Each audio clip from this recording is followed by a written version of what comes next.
Bagaimana kabarnya Bapak Ibu semua? Alhamdulillah, sehat semua, bahagia semua ya. Pada kesempatan kali ini, izin ya Bapak Ibu, saya akan berbagi praktik baik mengenai 7 jurus BK hebat ya. Mohon maaf ya Bapak Ibu, di sini saya berdiri itu saya juga tidak bermaksud untuk menggurui Bapak Ibu guru semua.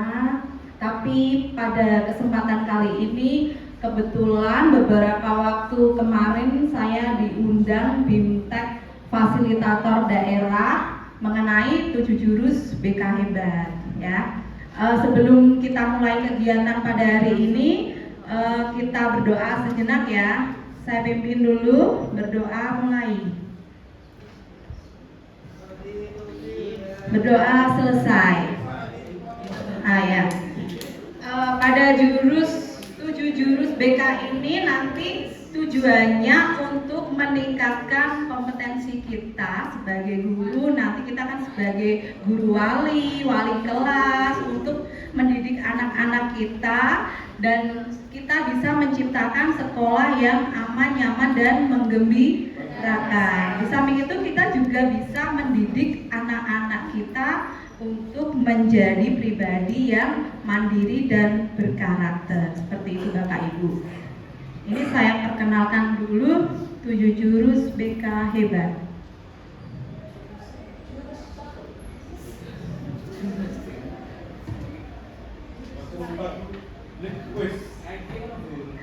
Bapak Ibu, di sini kita lihat bersama ya.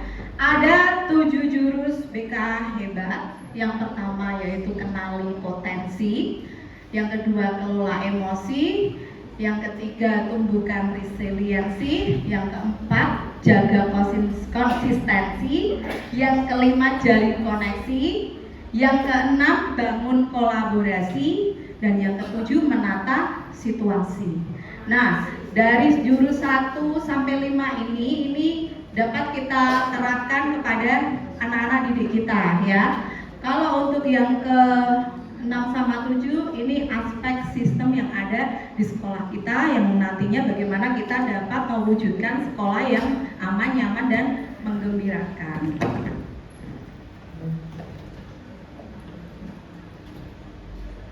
Kita kenalan dulu ya. Di sini ada jingle 7 jurus BK hebat. Ya, Bapak Ibu nanti semua mengikuti. Nah, mohon Bapak Ibu semua berdiri, nanti kita tirukan gerakan 7 jurus BK hebat. Oke? Biar agak rileks juga, nggak sampai berubah.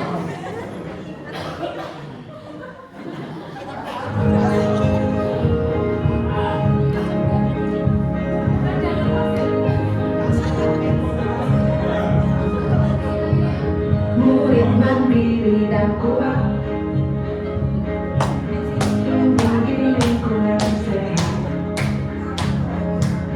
bersama guru yang hebat, penuh cinta dan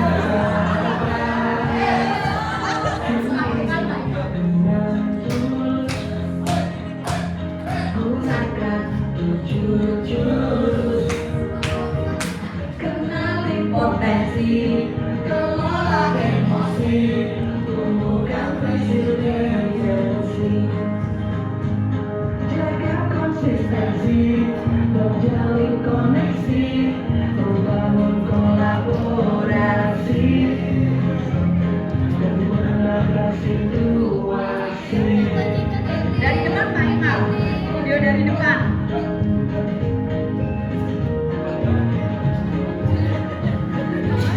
Sekolah aman dan nyaman, lembaga menggembirakan, tempat bertumbuh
2 jurus ya.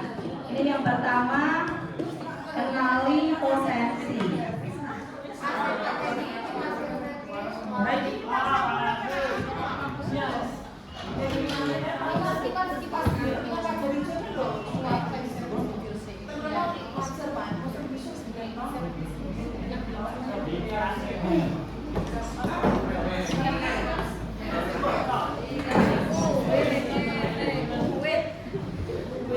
Dikasih es, Ini adalah jurus pertama.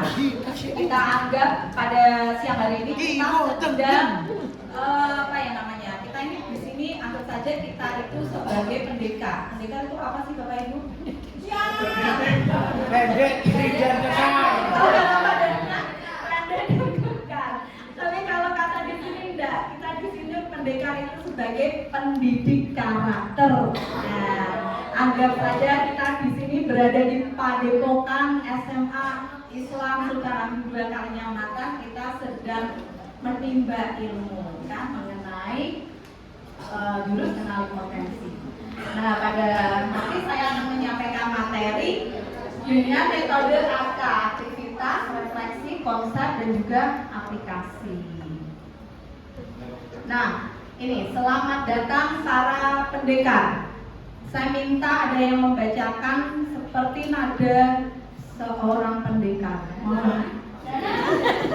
Sekarang kalian tiba di Padepokan Telaga Air. Di sini kalian akan lebih mengenali diri untuk mengoptimalkan cara berpikir berdasarkan potensi diri yang mengalir, mengoptimalkan energi baik semakin kecil. Selamat melanjutkan perjalanan pertama. Hati-hati tergelincir. Terima kasih Mbak Cici.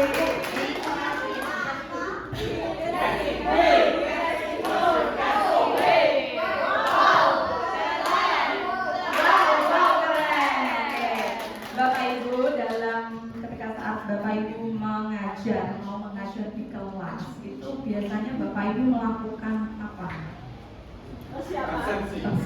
Persiapannya seperti apa? Sebelum memberikan materi itu Bapak Ibu menyiapkan apa? Persiapan, perangkat, terus asesmen ya. Jadi di situ kita bisa tahu apa anak ini itu gaya belajarnya seperti apa, kecerdasan yang dimiliki seperti apa, karena antara siswa satu dengan yang lain itu berbeda. Jadi kemampuannya itu tidak sama. Bapak Ibu perlu mengetahui. Misalnya kadang kita lihat di kelas 12, nah misalnya ya, itu kan anak-anaknya kadang ada yang sering rame, sering heboh. Bandingkan dengan anak-anak 12-1 pasti berbeda. Ya kan Bapak Ibu, kita harus tahu anak ini itu model belajarnya, gaya belajarnya seperti apa, kecerdasannya bagaimana. Nanti ketika kita mengajar itu bisa memberikan metode yang tepat buat anak-anak tersebut, gitu ya Bapak Ibu. Nah di sini ada simulasi asesmen. Ini saya akan mengirim link ke grup mengenai gaya belajar dan juga kecerdasan majemuk. Nanti Bapak Ibu bisa praktekkan sendiri. Bentar.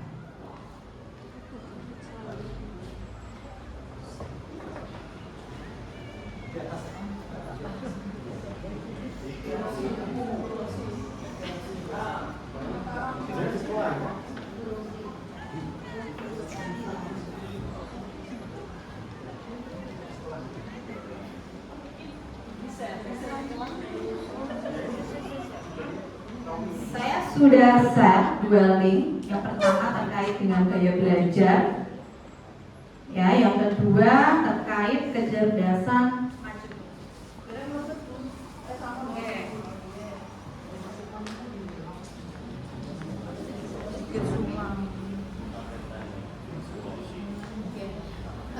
Itu nanti bisa diisi Bapak Ibu semua. Yeah. Yang tes gaya belajar dan juga kecerdasan majemuk. Yang tes gaya belajar dulu. Yeah. Anda berada dalam antrian.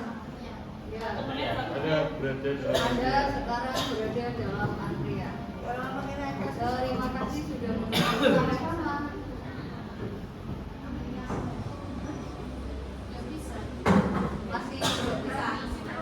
Masih antri Bu.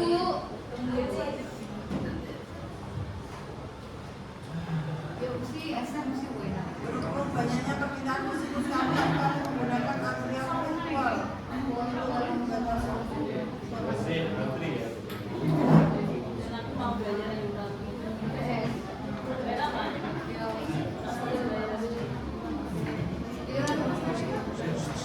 Nah, dari sini nanti setelah Bapak Ibu mengisi akan terlihat gaya belajarnya Bapak Ibu dan juga kecerdasan yang dimiliki. Ada dalam belajar dalam siap. Ada yang mengalami kendala? Ada. Ya, sekali kasih. Oh ini sudah. Ikuti tas sekarang. Perkiraan waktu tunggu Anda adalah 1 hari. Oh sudah, aku minta. Tes ini disupervisi oleh psikolog, aku minta. Tipe visual. Sudah memberi 3. Jadi selanjutnya.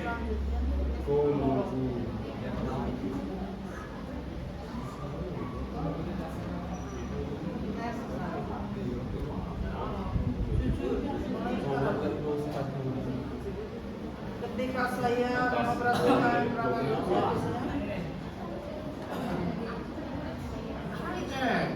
A.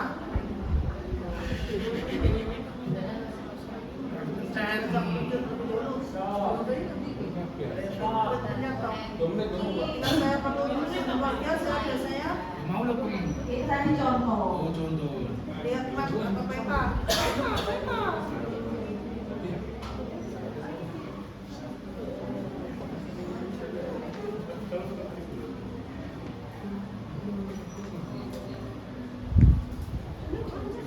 Wow, cepat Bu. Satu-satu Bu. Kaki kuota lebih cepat. Orang anak daerahnya ya Pak.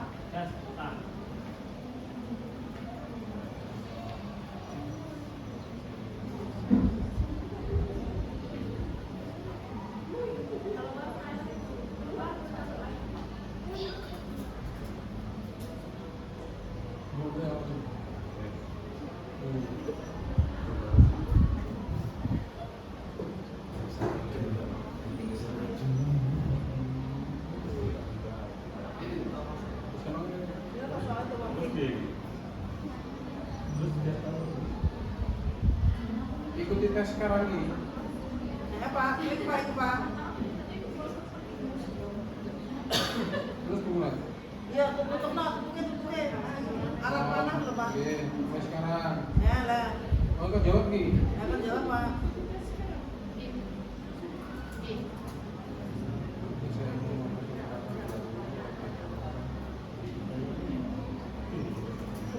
Masya Allah. Berapa Pak? Ini ST ini bunyi. Berapa?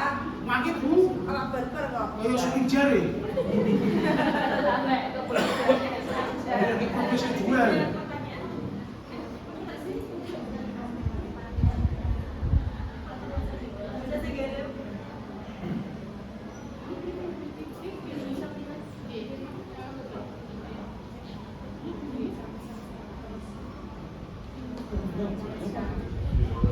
Jika saya ingin membeli mobil baru, saya akan Buta. orang jawaban nih. Oh, soalnya sebelum kok. Kalau selanjutnya. Bapak Ibu sambil mengerjakan ini saya sampaikan ya. Sebenarnya aplikasi ini tuh berguna buat siswa-siswa kita buatan. Berguna. Nah, dari aplikasi ini apa yang dapat Anda dapatkan untuk siswa Bu Nurul? Yang saya dapatkan karena kebetulan pernah mempraktekkan ini juga sih Bu. Itu kita bisa mengetahui gaya belajar siswa, ada yang auditory, visual, ada yang kinestetik, sehingga nanti kita bisa menyesuaikan metode pembelajaran seperti apa untuk mereka. Seperti itu Bu. Amin. Terima kasih Bu. Jadi Bapak Ibu nanti bisa mengaplikasikan di kelas. Kita tahu potensi siswa kita dan nanti ke depan bisa dimanfaatkan siswa untuk mengetahui bakat dan minatnya. Kita bisa mengarahkan siswa nanti kemana setelah lulus siswa itu berdasarkan dari gaya belajar dan juga kecerdasan yang dimiliki oleh siswa kita. Kecerdasan yang dimiliki siswa kita itu beda-beda ya Bapak Ibu. Enggak semuanya sama. Kecerdasan itu ada berapa sih Bapak Ibu? Ada 8 kecerdasan majemuk. Ya, nanti di belakang akan saya sampaikan. Nah, di sini ada urgensinya asesmen di sini ya. Nah, di sini itu mendeteksi kesenjangan ini aktual dalam potensi diri siswa. Nah, pengukurannya yaitu dapat analisis gap atau melalui triangulasi data, terus ada tes Holland di sini berdasarkan 6 dimensi minat, multiple intelligence, kita mengidentifikasi modalitas belajar siswa dan juga profil kecerdasan yang berbasis 8 kategori Gardner dan juga gaya belajar di sini menyesuaikan strategi pembelajaran sesuai dengan provinsi kognitif siswa. Nah, apa itu intelijensi atau kecerdasan? Yaitu disebut kecerdasan karena perilakunya itu berulang, jadi dilakukan secara berulang. Dan di situ akan menimbulkan kreativitas dan siswa mampu memecahkan masalahnya dari sini. Dari melakukan sesuatu hal yang berulang-ulang timbul kreativitas dan siswa mampu menyelesaikan masalahnya. Bapak Ibu semua tolong dilihat yang di depan ini. Nah, di depan ini ada gambar apa Bapak Ibu?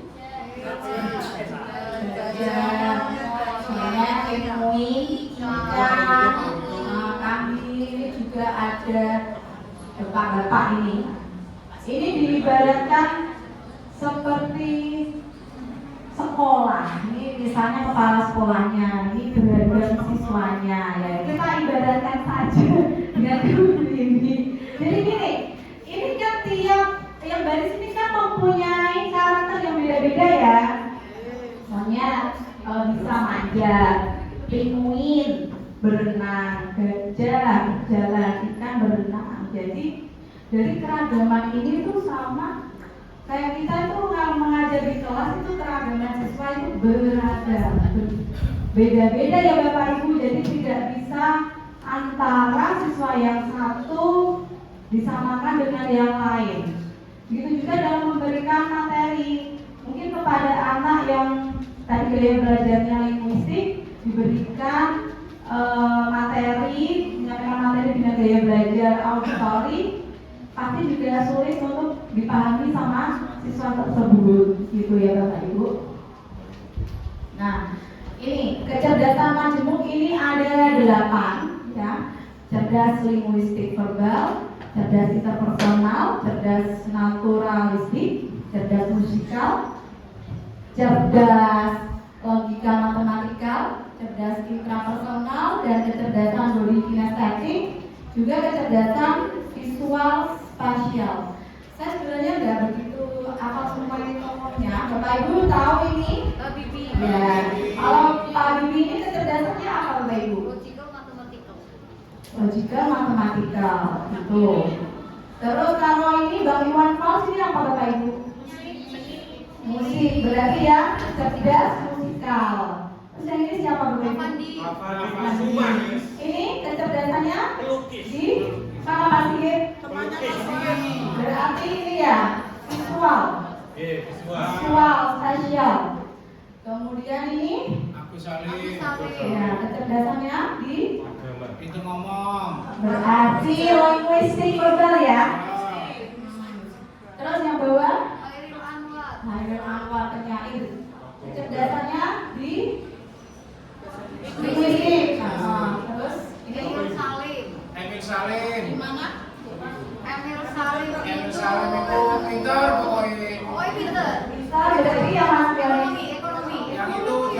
Yo, berarti logical matematika itu orang pintar. Yes. Megawati. Ini dasarnya di apa? Kinestetik budi. Iya, di budi kinestetik. Kartini, guru Kartini. Kartini apa? Bapak Ibu. Bukan nulis. Oh iya. Kita nulis apa? Dari pacaran 8 itu. Personal ya. Berapa tuh hitung bisa nulis? Dulu. Bukan nulis. Nah, di sini ada bentuk pembelajaran. Di sini ada yang tradisional dan juga terdiferensiasi.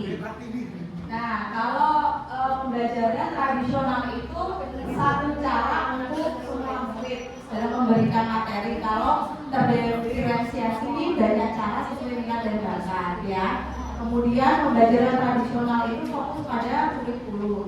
Kalau yang terdiferensiasi yaitu kurikulum dan mengembangkan diri murid gitu. Kalau pembelajaran tradisional produk tugasnya itu seragam. Kalau yang sebelahnya ini belajar sesuai dengan potensi siswa. Nah, gitu ya. Kalau yang tradisional juga ini murid pasif dan yang satunya murid aktif terlibat gitu. Nah, yang sebelahnya, kolom tabel yang sebelahnya ini Bapak Ibu, ini mengenai biasanya kita itu dulu pernah melakukan pembelajaran berdiferensiasi. Nah, ada aspek konten, proses dan juga modal. Kayak gitu ya Bapak Ibu. Oke. Itu dia mau bilang.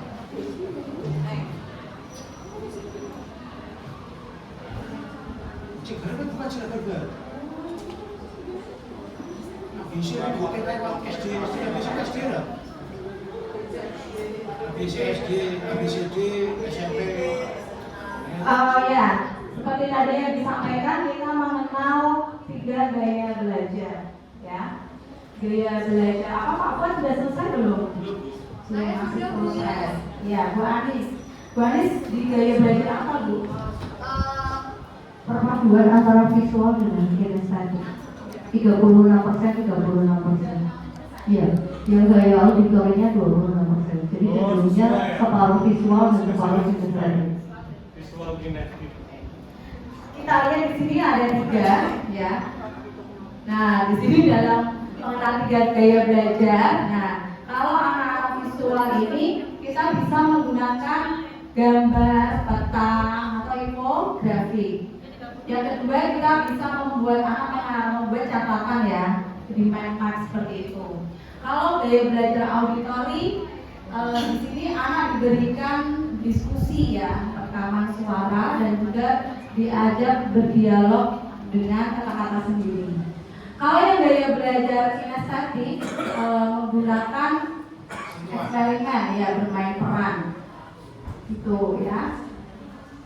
Nah, di sini juga ada mengenali potensi karir masa depan. Nah, ini ada 6 contohnya ya, mengenali karir inklusi, ada realistik, ya, praktis fisik nyata, ada investigatif, ada artistik, ada sosial, ada enterprising dan juga konvensional, Bapak Ibu ya.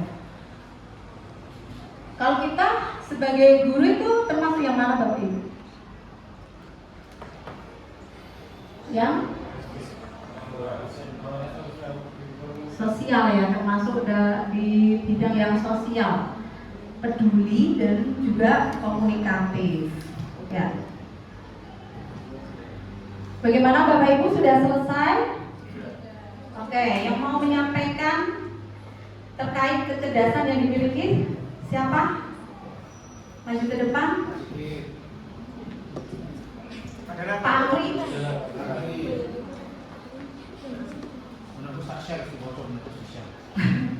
Tolong Pak Danang maju, dibacakan Pak Danang mempunyai kecerdasan yang mana, yang dominan yang mana, disampaikan ke depan.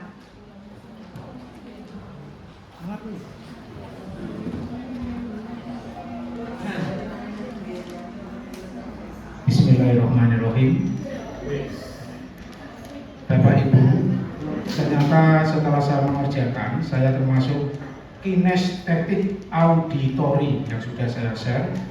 Gaya belajar kamu cenderung lebih kuat pada gaya belajar kinestetik yang dapat belajar paling baik dengan berinteraksi atau mengalami hal-hal di sekitarnya. Kamu lebih cenderung mampu memahami dengan adanya keterlibatan langsung daripada mendengarkan ceramah atau membaca dari sebuah buku. Gaya belajar kinestetik suka melakukan hal-hal dan menggunakan tubuh mereka untuk mengingat fakta seperti memanggil, dialing itu memanggil nomor telepon pada telepon genggam mereka.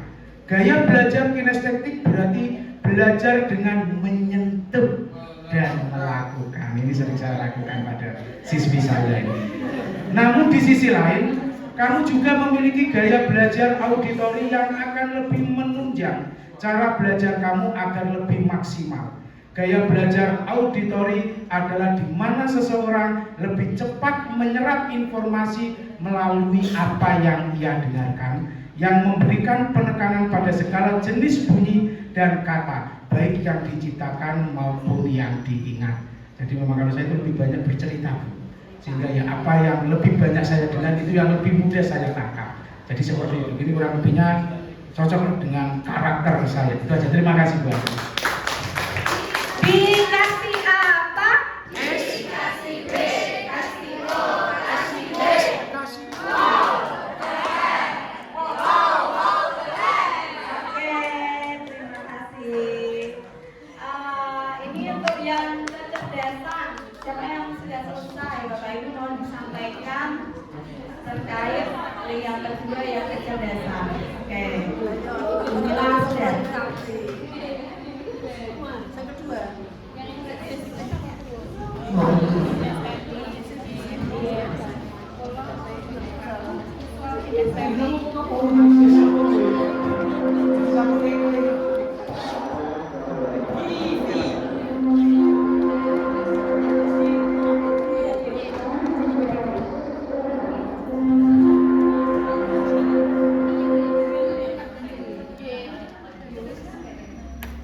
Baik, assalamualaikum warahmatullahi wabarakatuh.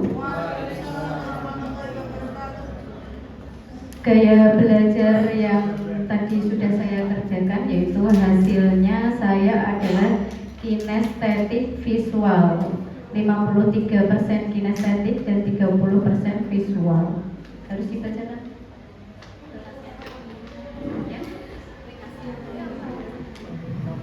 Hampir sama dengan Pak Danang tadi, gaya belajar kinestetik itu cenderung lebih kuat. Gaya belajar kinestetik dapat belajar paling baik dengan berinteraksi, mengalami hal-hal di sekitarnya, cenderung mampu memahami dengan adanya keterlibatan langsung.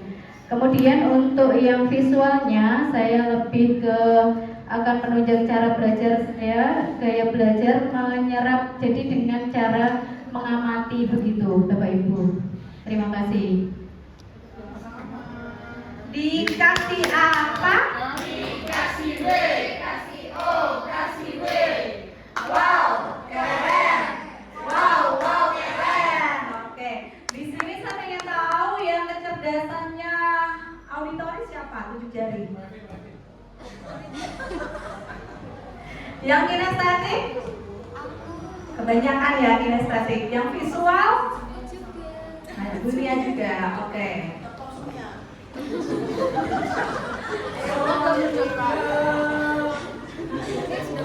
Yang kecerdasan siapa?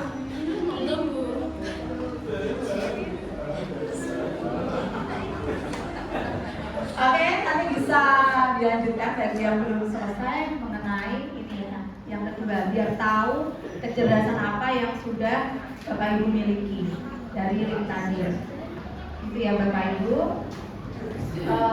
Ini bacakan lagi Pak Sigit. Selamat pendengar, kamu sudah menguasai jurus pertama. Ini adalah kartu pertama dari 7 kartu yang sudah terkumpulkan. Selamat melanjutkan petualangan.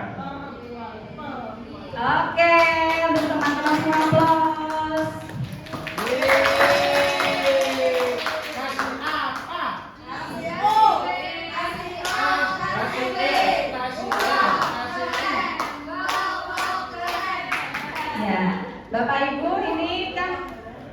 yang pertama, jurus yang kedua itu mengenai kelola emosi. Kita akan belajar tentang self itu self emotional learning ya. Tapi ini saya lewati karena nanti saya akan langsung menuju ke jurus 4 ya. Keempat Pak. Tuh. Jurus yang ketiga itu kan tentang tumbuhkan resiliensi. Itu nanti kita belajar untuk bagaimana kita saat jatuh itu kita belajar bangkit lagi. Kita tumbuhkan kondisi siswa kita saat menghadapi masalah bisa segera bangkit dari masalah. Bapak. Jurus yang keempat tentang jaga konsistensi.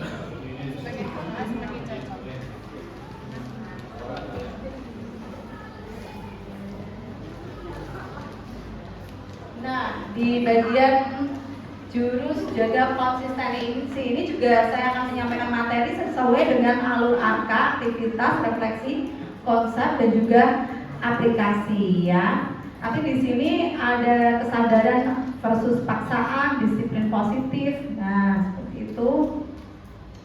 Dan juga kita ada 10 tombol ajaib di sini. Nah, ini kita menuju ke jurus yang kedua. Bu Eko mana? Bu Eko, saya mau jurus ini dibacakan versi bahasa Jawa.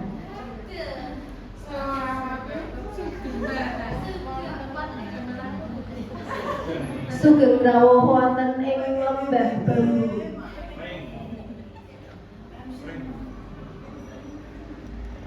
Pendekar sampun sinau ngenani jurus jaga konsistensi.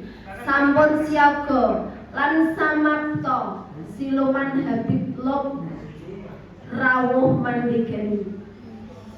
Sami dipun tuntasaken siluman samenika tandha panjenengan sedaya sampun sanggup.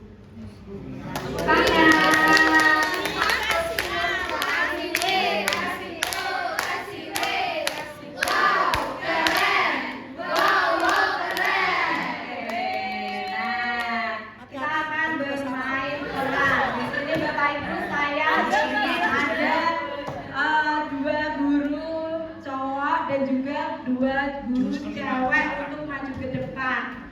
Ada yang bersedia tidak? Atau saya tunjuk nih?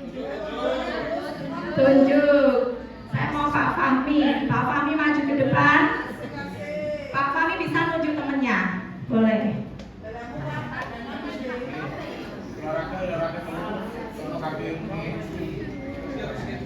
Tunjuk siapa Pak? Tunjuk siapa? Pak Sigit maju ke depan. Yang kedua, saya mau Bu Arin maju ke depan. Bu Arin boleh menunjuk partnernya, mengajak partnernya.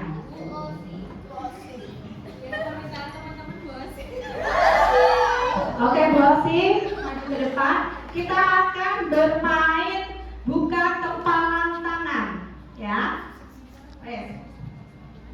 Berada pada depan.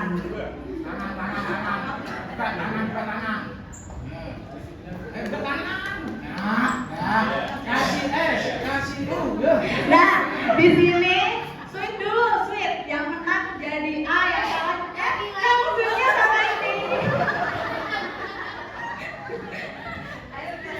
Oke. Yang menang dari A, yang kalah dari B, ya. Menang A, kalah B, ya. Kemudian A mengepalkan tangan sekuat mungkin seolah sedang memegang barang berharga. Nah, kemudian B itu tugasnya membuka kepalan tangan, bebas caranya. Oke. Ayo dicoba dulu.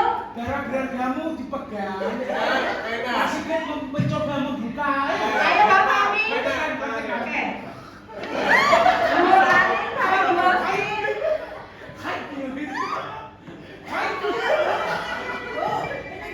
Berhasil enggak?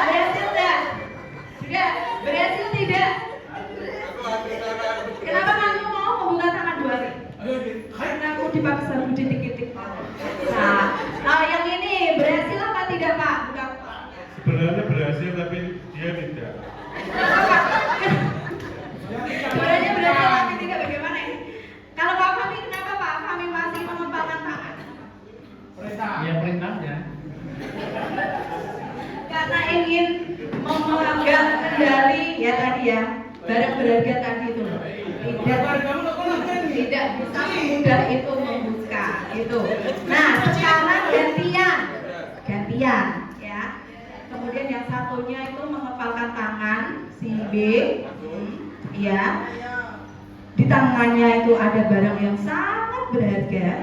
Nah kemudian yang A itu tanpa menyentuh. Bagaimana caranya kamu bisa membuat si B membuka kepalan tangannya? Oke.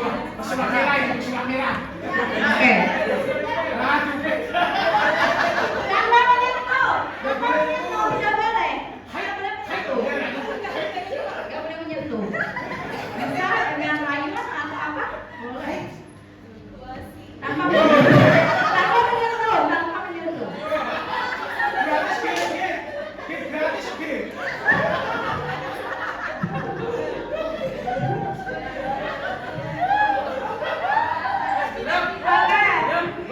Berhasil apa enggak yang ini? Tidak berhasil setelah dirayu Bu Afif tidak mau. Kenapa Bu Rosi tidak mau membuka tangan? Nasinya kurang Bu. Nasinya kurang. Yang ini berhasil apa tidak? Tidak, saya mau uang banyak. Nah tadi ya, keinginannya itu belum terwujud gitu ya. Oke, bisa duduk kembali Bapak Ibu. Terima kasih. Dikasih apa? Dikasih B, kasih O, kasih W. Wow, keren. Wow, keren. Nah, dari game tadi ya yang kita dapatkan Bapak Ibu di sini ada kesadaran versus paksaan ya. Di sini tuh diri kita itu punya kendali, tidak suka dipaksa dalam melakukan suatu hal. Kita pengennya itu melakukan sesuatu hal dengan kesadaran, gitu ya Bapak Ibu ya. Kita mempunyai kendali untuk diri kita sendiri. Nah, kesadaran versus paksaan. Nah, ini ada radar anti persuasi.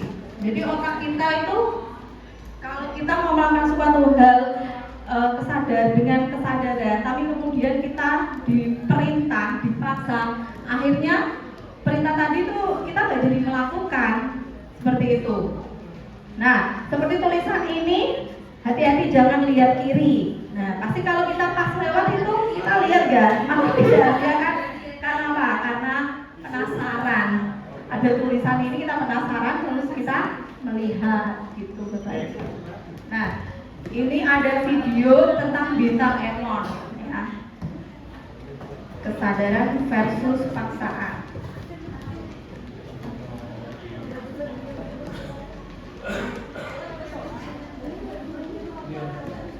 Ini coba kita lihat bersama. Aja. Sholat dulu ya. Bintang sekolah. Aja. Sholat dulu ya. Bintang. Nah, di video ini ya Bintang itu disuruh sholat. Sebenarnya dia itu sudah mau sholat, karena disuruh, kemudian dia tidak jadi sholat karena Kan non muslim. karena tadi dia itu disuruh ya. Dia tidak mau, dia pengen timbul kesadaran ya.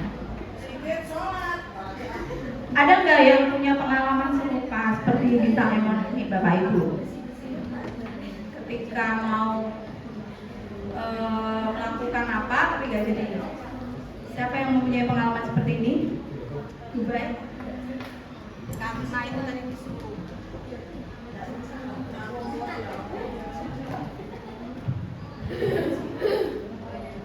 Saya pernah Bu Afid ketika ini lebih pada kalau ini disuruh sholat ya, kalau saya bersih-bersih rumah.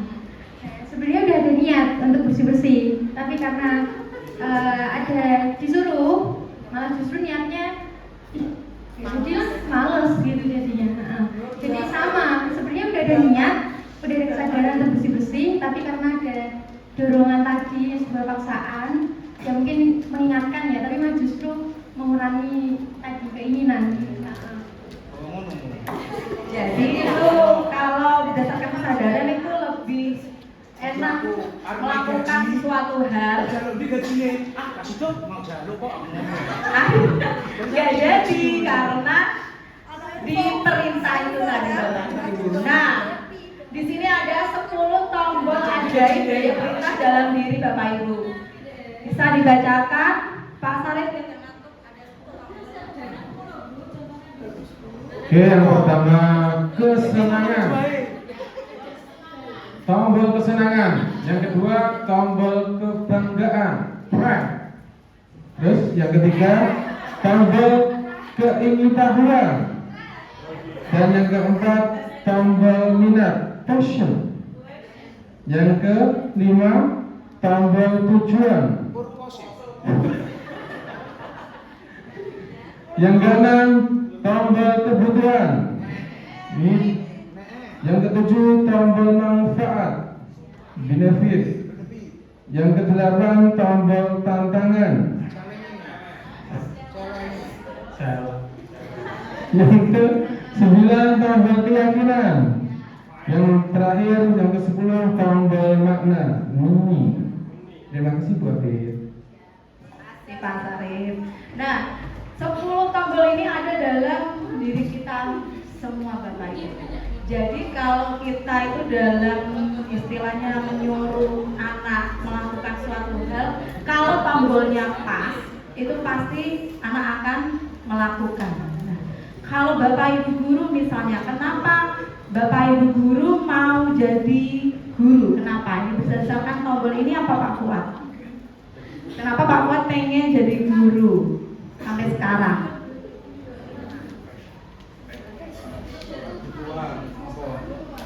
Seluruh tombol. Karena seluruh tombol ini menyala gitu ya? Menyala. Oke. Kalau dari Bu Ella, kenapa Bu Ella sampai sekarang memilih berkarir untuk menjadi guru? Dari minat. Minat, terus apa lagi? Ada tombol yang lain? Minat toh Bu, pengen toh Bu. Aja lagu liane. Keberuntungan mana nggak ada Bu? Udah ada ya? Rono keberuntungan aja minat toh raja liane. Raja liane. Wis mentok. Ada keyakinan juga Ibu di situ, ada manfaat, keberuntungan juga. Berarti kabeh nono. Ada kesenangan, alhamdulillah ketemu teman-teman di sini. Alhamdulillah. Keyakinan. Oke, berarti semua tombol ini ya. Jadi kita akan melaksanakan menjadi guru dengan ikhlas dan profesional gitu ya Bapak Ibu, karena seluruh tombol ini nyala semua gitu, daya perintah dalam diri kita.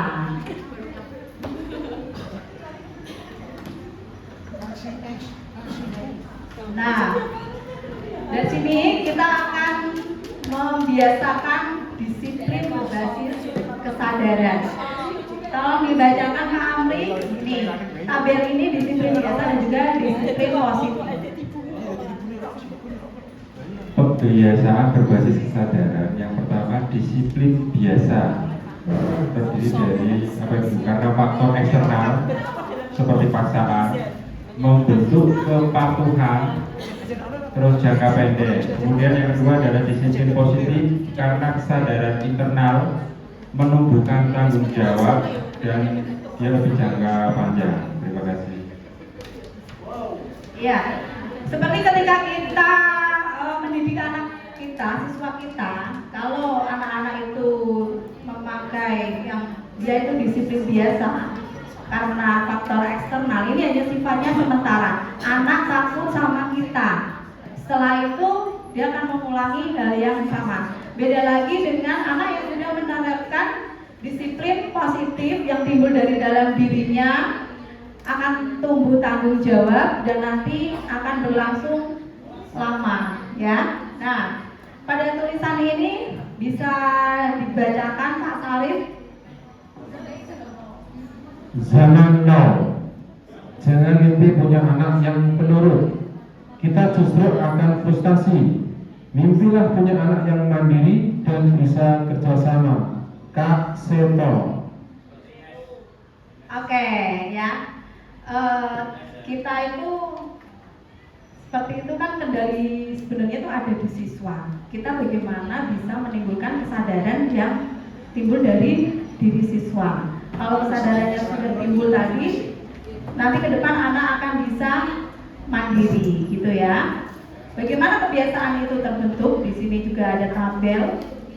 Nah, ini ada clue, carving, reward, dan juga respon ya.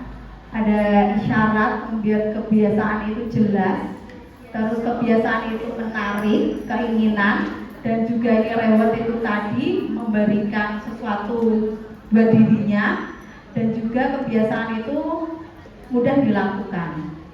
Nah, membuat dari kesadaran menuju kebiasaan yang konsisten. Misalnya Bapak Ibu dalam sehari itu mau lari 10 km itu tadi, otomatis di otak kita ini pasti kan merasakan berat ya. Jadi dalam mungkin sebelum lari 10 km kita kurangi lagi, mungkin 1 km dulu untuk 1 minggu ini, kemudian minggu depannya ditambah, minggu depannya ditambah lagi. Nah itu akan apa?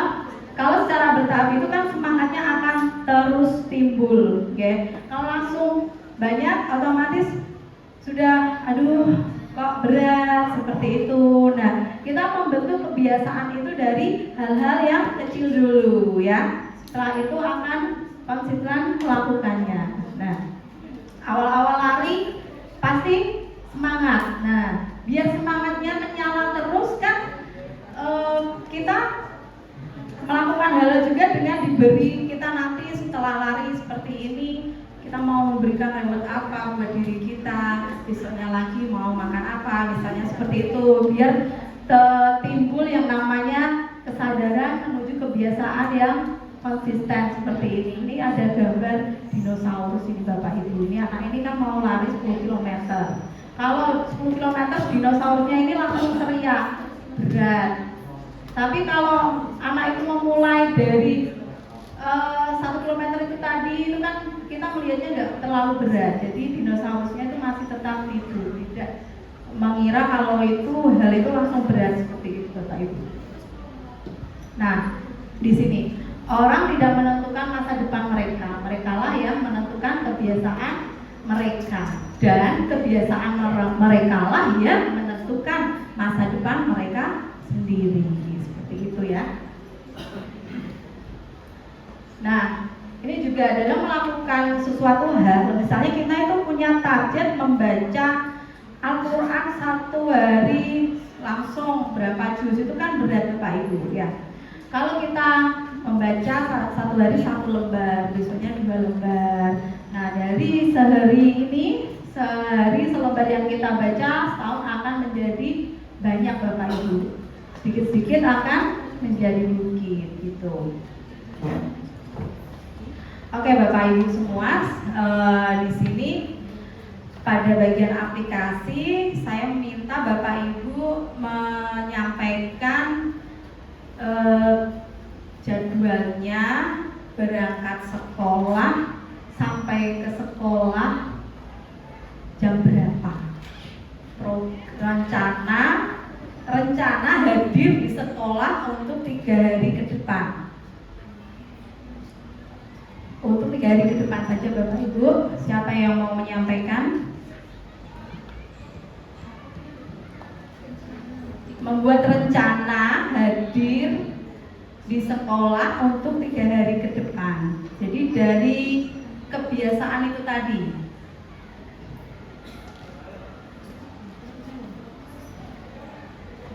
Oke, siapa yang mau menyampaikan? Oke, Pak Fahmi maju ke depan, Pak. Pak Fahmi akan datang ke sekolah jam berapa? Pada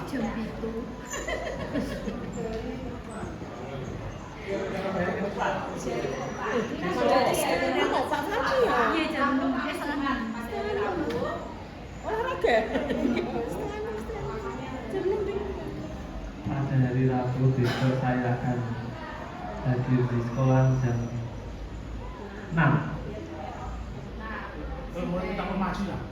Terus pada hari Kamis Hari Kamis akan hadir jam 7 kurang.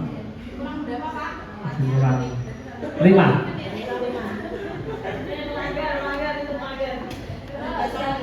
Terakhir. Hari Jumat saya akan hadir jam 6. Jadi tadi jam 6, jam 7 kurang 5 menit, dan juga jam 6 lagi. Kenapa Pak Fahmi membuat jadwalnya berbeda? Bukannya tambah ke sini tambah pagi, tapi ada zigzag seperti yang sebenarnya. Kenapa? Karena pagi untuk latihan saya sering satu Jadi pas latihan, jaga pagi. pas gak latihan, kurang dengan lagi, kemudian setelah latihan, Jaga pagi. itu berarti karena apa? Cuma latihan terus sampai pagi Ya, karena Latihan itu kan tanggung jawab. ya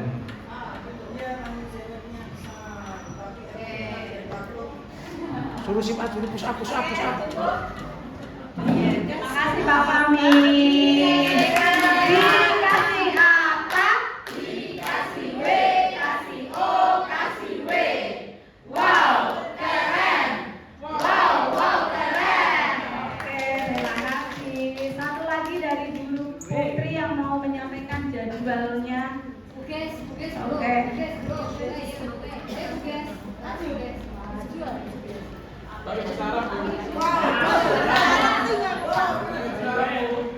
Rencana datang ke sekolah 3 hari ke depan, mulai besok pagi berarti ya. Insya Allah usul 06.40 hari Kamis. Sabtu Titeni ya. Kemudian Kamis. kan rencana Bu. Rencana betul, rencana 06 betul 35 hari Kamis ya. Hari Jumat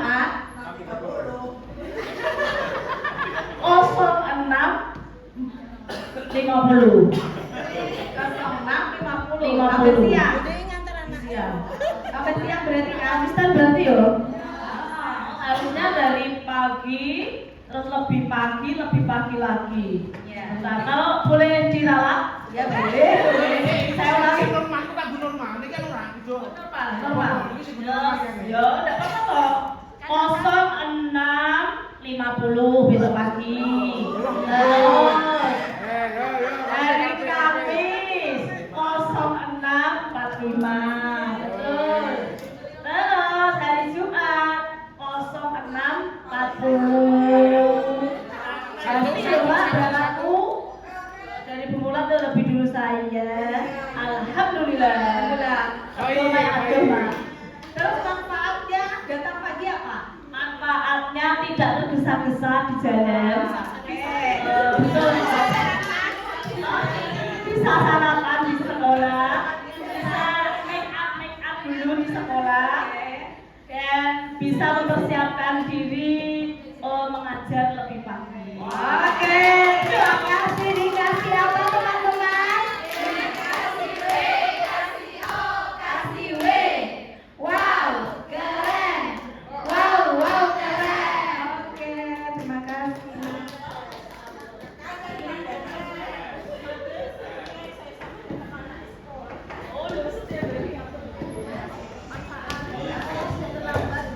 Oke, baik teman-teman. Tadi mengenai jurus yang jaga konsistensi ya.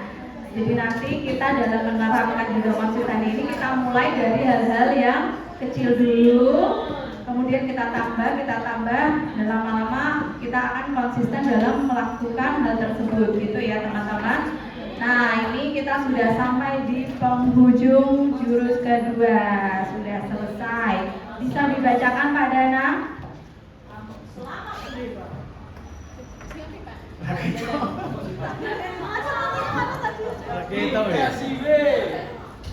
Selamat pendekar.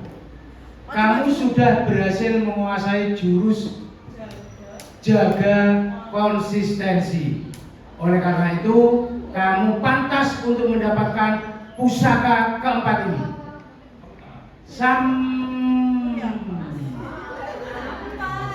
jumpa besok dalam perjalanan mempelajari jurus selanjutnya.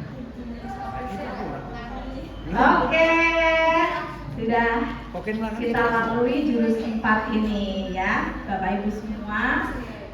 Saya ucapkan terima kasih sudah hadir di sini mengikuti pengimbasan berbagi praktik baik saya. Ya, terima kasih atas perhatiannya. Sebelum kita tutup, kita berikan wow untuk diri kita semua. Yang kompak, yang semangat ya. Oke.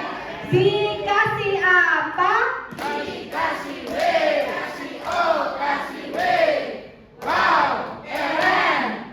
Wow, keren. Terima kasih Bapak Ibu semua yang hebat. Sekian pemaparan materi dari saya.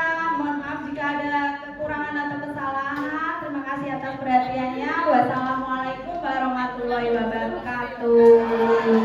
Semoga Bapak Ibu bisa turun ke bawah.